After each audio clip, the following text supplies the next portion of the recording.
Olá, galera, tudo bem? Desta vez o nosso tema é o seguinte: o voto no Brasil deve ser obrigatório ou facultativo? Primeiro ponto ali que eu destaquei para você é a palavra Brasil. A gente tem uma limitação de contexto, porque às vezes a gente fala assim, mas nos Estados Unidos o voto não é obrigatório. Tá, mas a gente precisa analisar uma realidade do nosso país, né? Quais são qual é a conjuntura do Brasil, quais são as questões sociais, as questões políticas, enfim, e até econômicas que envolvem, né, que estão dentro do nosso Brasil e que nos levam a essa reflexão de ele ser ou não, de o voto ser ou não obrigatório, ok? Sublinhei também, eu quero começar destacando então, essa conjunção, depois de destacar a palavra Brasil, destacando a conjunção ou.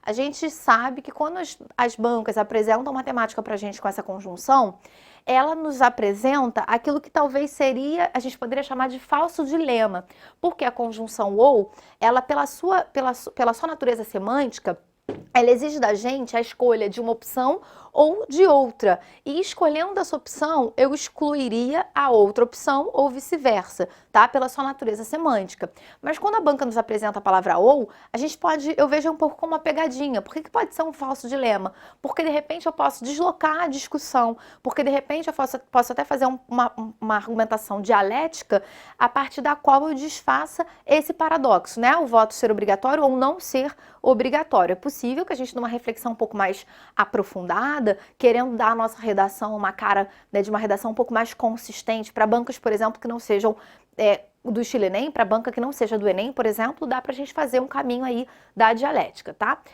Olhando os textos de apoio, você tem uma coletânea extensa e a partir dessa coletânea, né, uma boa interpretação da coletânea, você consegue, a partir de uma boa interpretação da coletânea, você consegue tirar bastante conteúdo aí para o seu texto. Eu separei da seguinte forma. Primeiro vamos pensar as razões, as possibilidades argumentativas de a gente defender o voto obrigatório. Depois vamos pensar as possibilidades de a gente defender o voto facultativo. Essas ideias todas, galera, eu tirei da coletânea. Eu vou te dizer como eu faço. Eu olho o tema e depois eu vou ler a coletânea, vou lá para o texto de apoio e vou sublinhando. Vou sublinhando na coletânea o que pode me ajudar, o que está relacionado a obrigatório, o que está relacionado a voto facultativo. Se você vir a minha apostila, você vai perceber, está tudo sublinhado, enfim, que é um caminho que eu também utilizo para poder compreender o tema, tá? Eu também faço esse exercício para poder depois passar o que eu refleti aí para vocês. Qualquer dia a gente se encontra e você me passa também o que você pensou a respeito de alguns temas, tá? A partir da coletânea, eu botei o seguinte aqui como resuminho dos textos de apoio até. Por que a gente poderia defender que o voto deve ser obrigatório?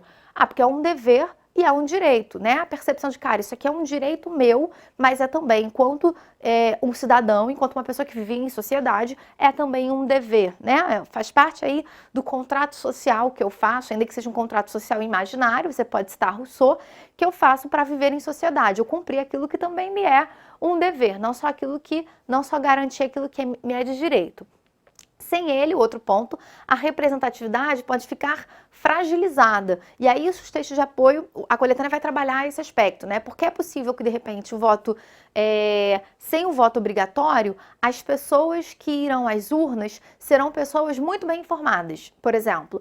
Ou as pessoas que irão às urnas não serão pessoas bem informadas, serão pessoas que por conta de outras circunstâncias, porque foram pagas, enfim, compareceram às urnas. E aquelas que estão bem informadas e, de repente, irritadas com a situação política do país, a gente vê um pouco isso nas últimas eleições, né? Assim, não sabiam quem votar. Se pudesse, nem votava, porque todas as pessoas que estavam ali, né, nos representando, em certa medida, não nos representavam. Então, isso pode acontecer caso o voto não seja obrigatório. No final das contas, a gente tem uma democracia que não é necessariamente representativa. Tem uma questão nos Estados Unidos, por exemplo, para quem gosta de comparar até com o sistema, que é a seguinte, né? Eu já li uma vez um texto que falava sobre esse aspecto. Como o voto é facultativo, ele acontece muitas vezes em dias que, por exemplo, pessoas negras e latinas não podem votar porque elas estão trabalhando e elas não recebem a folga naquele dia para votar. E aí, com isso, elas acabam não tendo representatividade naquele governante, naquela pessoa que foi escolhida, tá? É uma questão interessante para a gente refletir. E você também pode ir pelo caminho de caramba, no Brasil a gente lutou para ter esse voto. Ao longo do nosso desenvolvimento enquanto Estado-nação, houve uma luta gradativa para que a gente conseguisse esse direito. Por isso esse direito é um direito extremamente importante, né? A luta das mulheres para conseguir votar, a luta depois do período ditatorial para a gente conseguir votar, enfim. A importância do voto como um instrumento de luta também, um instrumento que a gente conseguiu por meio da luta. Se a gente fosse para um caminho do voto facultativo, o que a gente poderia colocar? A maioria das pessoas prefere o voto, ou seja, a própria população, em pesquisas, isso aparece no texto de apoio, já elegeu a sua preferência. A gente prefere o voto facultativo, então poderia ser um caminho, né? O próprio cidadão, já que é um instrumento dele, ele mesmo está dizendo como utilizar esse instrumento.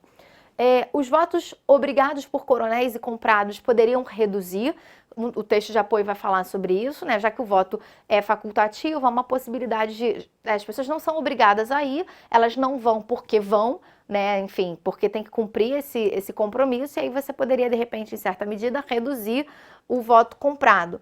Como também só iriam as pessoas conscientes.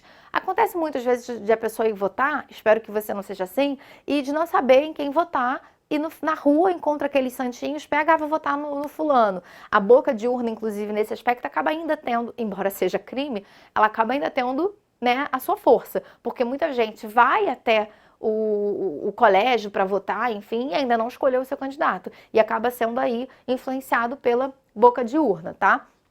Que não pode, proibido, e você pode inclusive denunciar, você pode ligar para a polícia e falar que está tendo boca de urna na sessão lá que você vota, tá? A gente sabe pouco desse ponto. O que eu acho interessante, aí vou dar bem a minha opinião, né? Como um político, uma pessoa que quer se candidatar a um cargo político para ser um agente do Estado, né, e que deveria de toda forma cumprir a lei, antes de entrar já descumpre a lei, né? Isso é interessante para a gente pensar.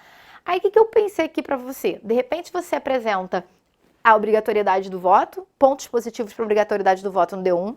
No D2, você apresenta os pontos positivos para o voto ser facultativo. Mas no D3, porque se você só faz assim, ponto positivo para obrigatoriedade, ponto positivo para voto facultativo, você vai ficar em cima do muro, o corretor não vai saber qual é a sua opinião.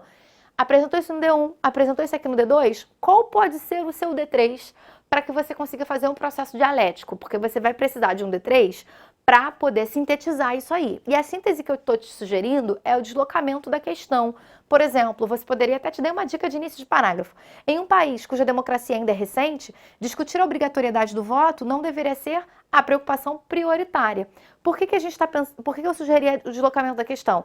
Não vamos ficar aqui discutindo se o voto vai ser obrigatório ou não. A gente precisa discutir o sistema democrático. A gente precisa discutir o sistema político que a gente tem hoje e a importância de uma democracia representativa. Entendem a lógica?